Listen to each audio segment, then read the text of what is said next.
அதாவது ஃபோனுக்கு temper glass ஓட்டலான்ட்டு போனேன். சரின்னு சொல்லிட்டு அவனை ஒட்டினான்.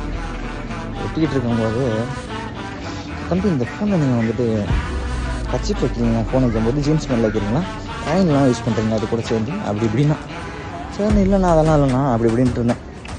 அப்புறம் கொஞ்ச நேரம் கழிச்சு தலையை வந்து ஃபோனை கொடுத்துட்டு இந்த மாதிரி நீங்கள் இதெல்லாம் யூஸ் பண்ணி வச்சுட்டு இருந்தீங்கன்னா உங்களுக்கு வந்து ஃபோன் வந்து பெண்ட் ஆகிடும் அப்படின்னு ஒரு புது கதையை விட்டா போல்.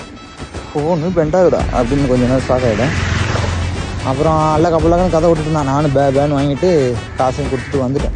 அப்புறம் பார்த்தா அந்த வந்து டெம்பர் கிளாஸ் தலைமை சரியாக ஒட்டல, பபுள்ஸாக இருந்துச்சு. இதை வந்து டிஸ்ட்ராக்ட் பண்ணுறதுக்கு தலைமை என்னென்னமோ பேசியிருக்கான். ஒரு வேளை நான் அந்த பபுள்ஸை பார்த்துட்டு என்னன்னு சொல்லியிருந்தேன்னா தலை என்ன சொல்லியிருக்காங்க தெரியுமா, இப்போவே உங்கள் ஃபோன் பெண்டாக ஆரம்பிச்சிச்சு, ஒரு பத்திரமா வச்சுக்கோங்க அப்படின்னு சொல்லியிருக்கோம். லபடி கோபால் காயலு.